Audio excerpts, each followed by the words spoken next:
Week 11, Enhancing Relationships. Welcome back, friends. I am Barbara Schnarr, Giatti, and I'm glad you're here.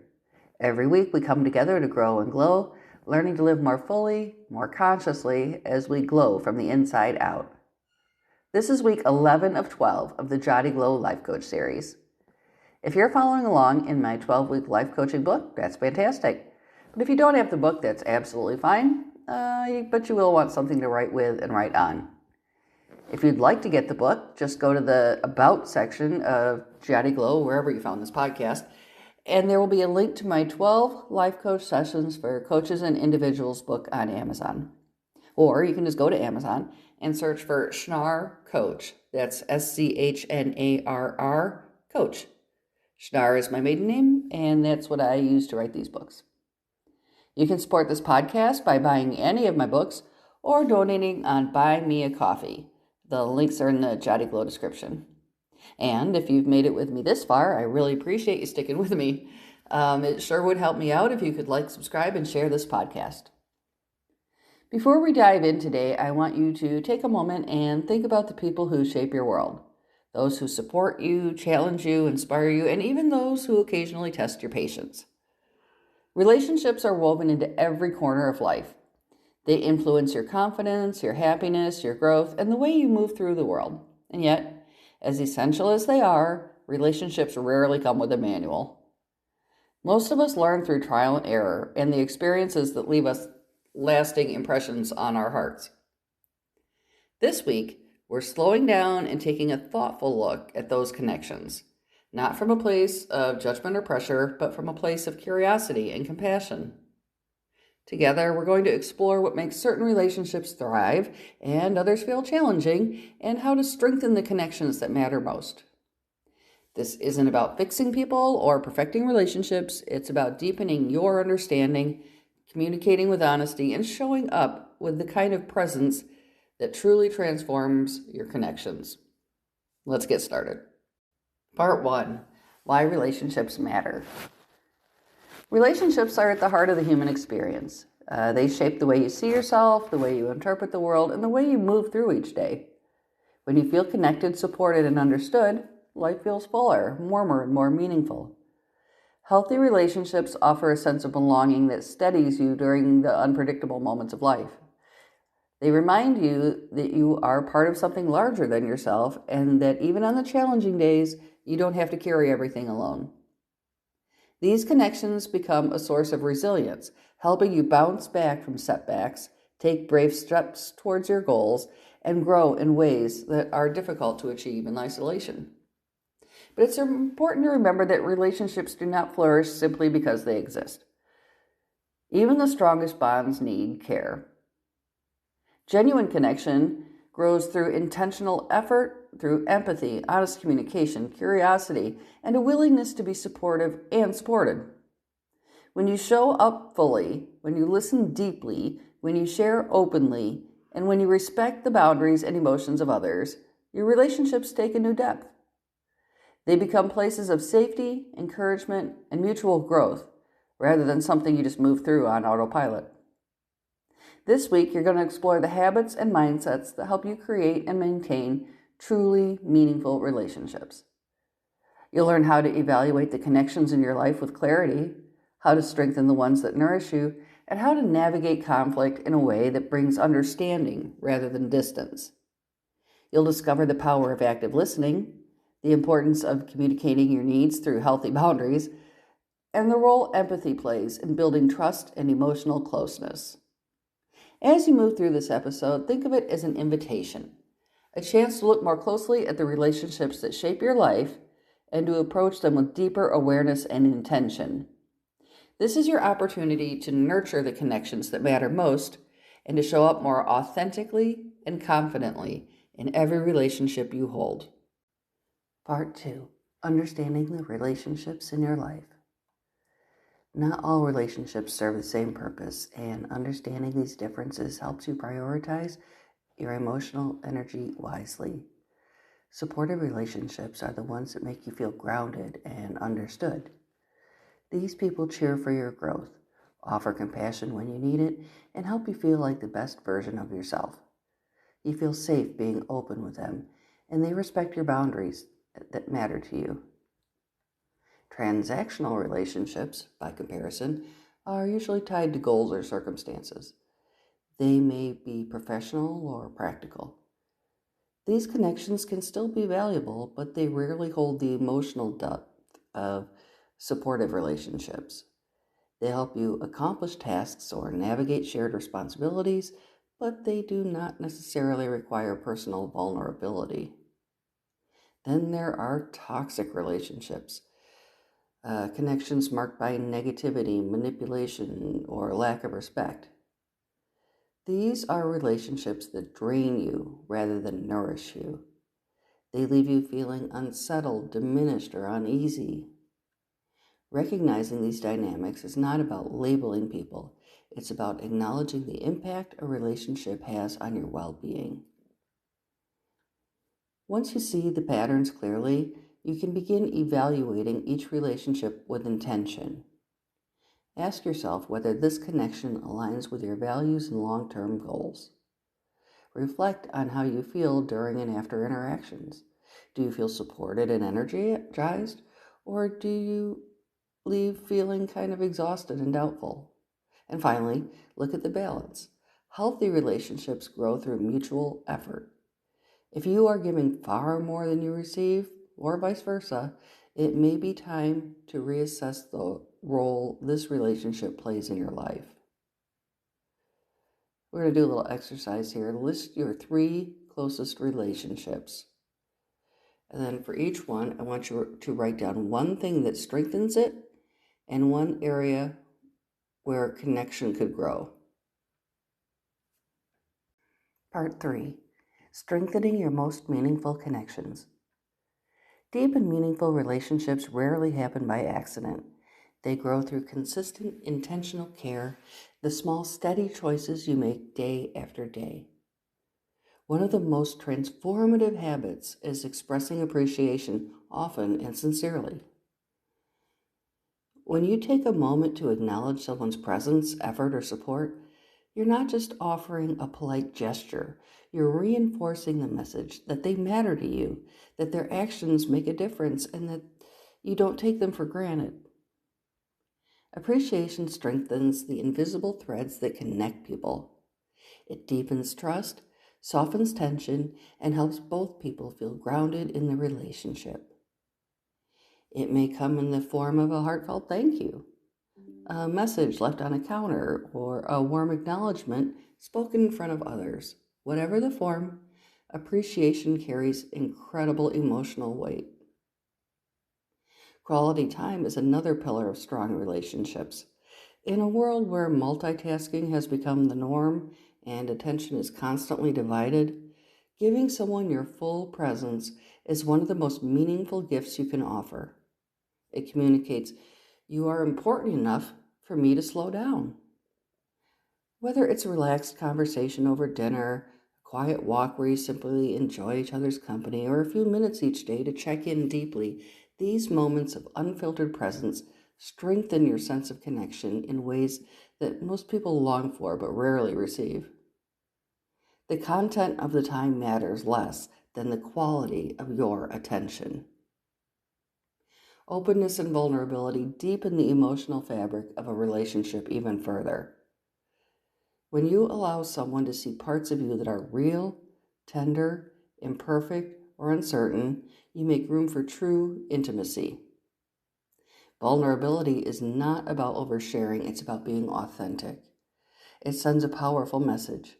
I trust you enough to share who I am. This honesty invites the other person to open up as well, creating a reciprocal space where both people can feel safe, valued, and understood. Over time, these exchanges become the cornerstone of relationships that feel genuine and deeply supportive. And then there are the small gestures, the understated everyday actions that communicate care without needing any grand declarations. These gestures often speak louder than words. It might be sending a message just to say you're thinking of someone. It might be remembering a detail they mentioned in passing and bringing it up later.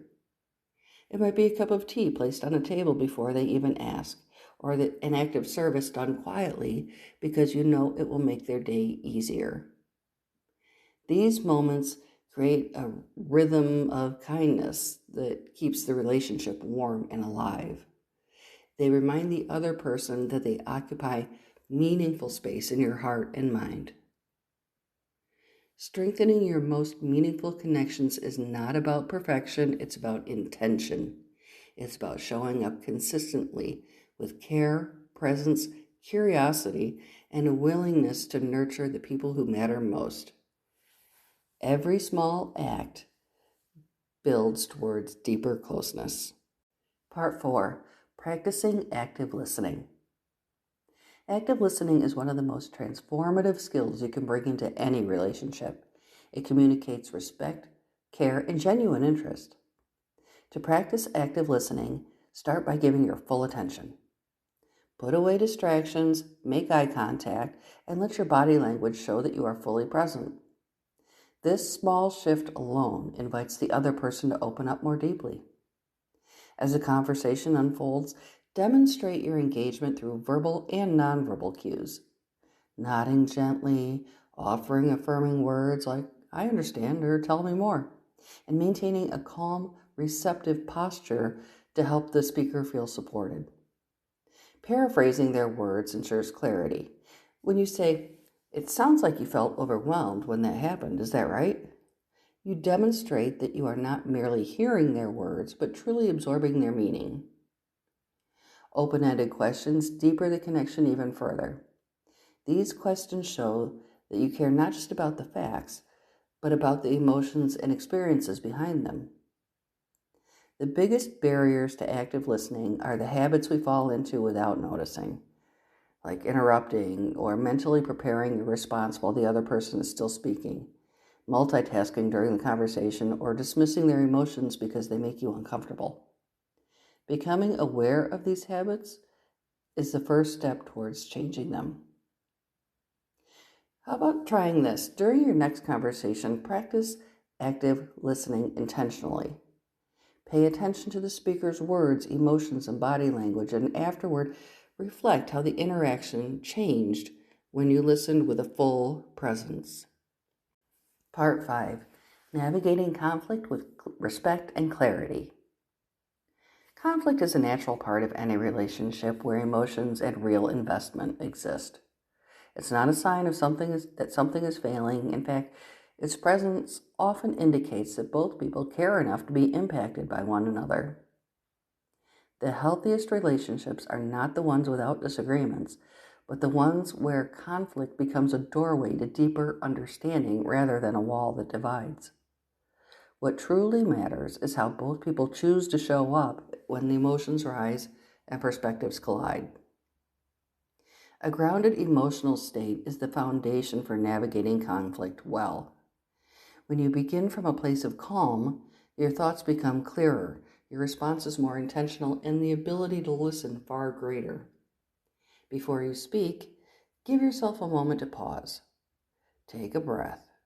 Remind yourself that this is not a battle to win, but a bridge to build. Centering yourself this way creates space for a more thoughtful, respectful exchange rather than an argument filled by reactive emotion. Even a few seconds of stillness can shift the entire tone of a conversation. As the conversation unfolds, keep the focus on the specific issue rather than the other person's character. When conflict becomes personal, when you start assigning motives or making assumptions, it becomes much harder to resolve. Staying rooted in the present moment allows both people to feel safer and more willing to engage honestly. One of the most effective tools you can use is the I statement. This little shift changes the dynamic of a conversation.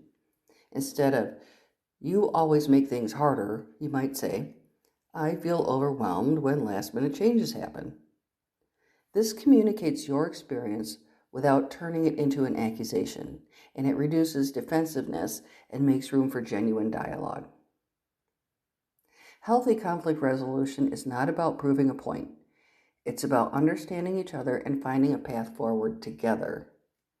When you approach a situation more collaboratively, when you ask questions, listen, and explore possible solutions as a team, the conflict becomes a catalyst for growth. It strengthens the relationship because both people feel heard and valued rather than dismissed or blamed. Collaboration helps transform tension into connection. At the same time, knowing when to step away is just as important as knowing how to lean in. When emotions run too high, productive conversation becomes nearly impossible. Voices may rise, frustration gathers speed, and clarity is replaced by impulsivity. In these moments, the kindest, most constructive action you can take is to pause in the discussion. You might say, I want to talk about this, but I need a moment to reset. Or, let's come back to this when we're both calmer. Taking a break is not a sign of avoidance, it's a sign of wisdom. It protects the relationship from unnecessary harm and allows both people to return with more openness, more patience, and a clearer perspective. Navigating conflict with respect and clarity is an essential part of building strong relationships. And when you learn to approach disagreements with calmness, honesty, and collaboration, conflict becomes something you can move through rather than something that drives you apart. Part 6. Setting healthy and respectful boundaries. Healthy boundaries are not about distance or disconnection. They're about clarity, respect, and emotional safety. They are the agreements you make with yourself and others to help you maintain balance and well-being. Boundaries are not meant to shut people out. Instead, they help you show up more authentically within your relationships because you're no longer operating from a place of overwhelm or confusion. When you set boundaries, you give yourself permission to protect your energy and your sense of emotional steadiness. A boundary is simply a guideline that defends what feels acceptable to you, how you want to be treated, how much emotional or physical closeness feels comfortable, and what you need in order to feel respected. Without boundaries, relationships can become tangled or exhausting.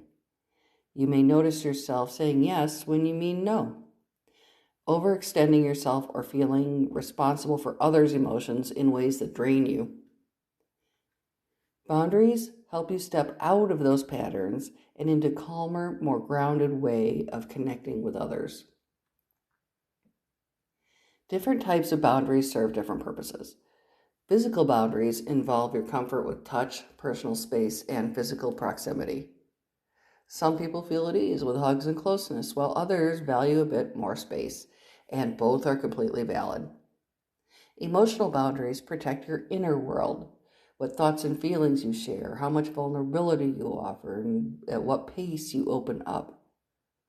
They help you avoid becoming overwhelmed by emotional expectations or taking on feelings that are not yours to carry. Time boundaries ensure that your schedule, energy, and commitments remain manageable. They help you honor your limits so you are not constantly putting yourself last or trying to meet everyone else's needs at the expense of your own. Setting boundaries begins with self-awareness. You cannot communicate what you need without understanding it yourself. Pay attention to the moments that you feel uncomfortable, drained, resentful, or uneasy. These feelings often point to a boundary that has been stretched or crossed. Ask yourself, what would make this situation feel better? What would have brought you more comfort or safety? What would have allowed your needs to be honored? Once you gain clarity, the next step is communication. Healthy boundary setting is rooted in honesty, not aggression.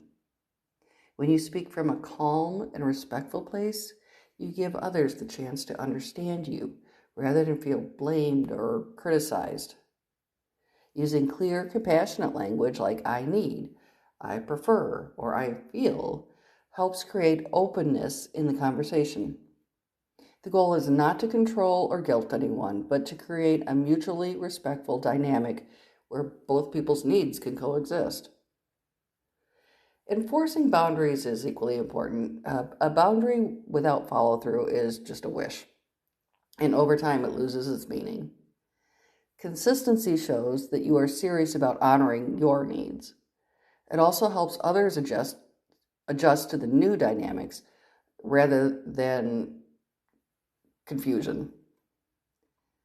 While enforcing boundaries may be uncomfortable at first, especially if you're used to people pleasing and minimizing your own needs, it becomes easier with practice. And each time you uphold a boundary, you reinforce your sense of self-worth. For example, if you raise your voice during our conversations, I will step away until we can talk calmly. This statement is clear, direct, and respectful. It doesn't accuse or shame. Instead, it establishes the behavior that feels unsafe for you and describes the action you will take to protect the emotional environment of the conversation. Setting boundaries is an act of love for yourself, and ultimately love for the relationship. It creates clarity, builds trust, and allows both people to show up more honestly with stability and respect. Part 7. Building healthy workplace relationships. Workplace relationships require a careful balance of professionalism, respect, and human connection. When you cultivate strong professional relationships, you create an environment where collaboration flows naturally and trust grows steadily. Reliability is one of the most powerful ways to build respect. When you meet deadlines, follow through on your commitments, and show consistency, others learn they can depend on you. Appreciation also plays a central role. Recognizing a colleague's efforts with a sincere compliment or a short message of thanks transforms the tone of the team. Adapting your communication style makes workplace interactions smoother and more effective. Some colleagues prefer clear, concise communication, while others might appreciate warmth and conversation. Meeting people where they are helps you create rapport more quickly. When you encounter difficult colleagues, maintain professionalism. Focus on the issue rather than the personality. Look for shared goals because common ground brings people together. And if needed, involve a neutral third party to help mediate and resolve ongoing issues. Part 8. Cultivating empathy every day. Empathy is the ability to truly understand what someone else is feeling. It builds trust, connection, and emotional safety. Empathy begins with perspective taking, stepping into the other person's experience long enough to imagine what it might feel like from their side. Validating their emotions is equally important. You don't have to agree with someone to acknowledge that their feelings are real and meaningful. A simple statement like, I can see how that would be upsetting, communicates far more care than trying to fix the problem or dismiss the pain. Responding with kindness strengthens the connection even further. Empathy is not about offering solutions, it's about offering presence. For example, if someone feels disappointed about missing out on a promotion, avoid diminishing their emotions by saying, oh, it happens to everybody. Instead, acknowledge their experience by saying, I can understand why that feels discouraging. You put a lot of effort into that. This response validates their feelings and opens the door to deeper trust. Here's an activity for you. In your next interaction, practice empathy intentionally. Notice how it changes the tone of the conversation and the connection you feel. Part 9. Sustaining relationships over time. Sustaining strong relationships is not about grand gestures or dramatic displays of loyalty.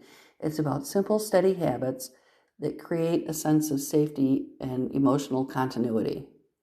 Relationships flourish when both people feel consistently cared for, not just during the big life moments, but through everyday interactions that signal, I'm here and I'm invested and I value you. One of the most powerful ways to maintain a sense of closeness is through regular check-ins. These don't need to be long or elaborate. A quick message or phone call, a few intentional minutes of conversation can create a meaningful bridge that helps you feel connected. These check-ins remind the other person that the relationship matters enough for you to reach out, to ask how they're doing, and to listen with genuine curiosity. Gratitude is another essential ingredient for long-term connection. When you make it a habit to notice the small things, acts of kindness or moments of support, you reinforce the positive foundation of the relationship. Expressing gratitude doesn't just make the other person feel appreciated, it also keeps you aware of the value they bring to your life. It becomes an ongoing affirmation that strengthens your bond from the inside out.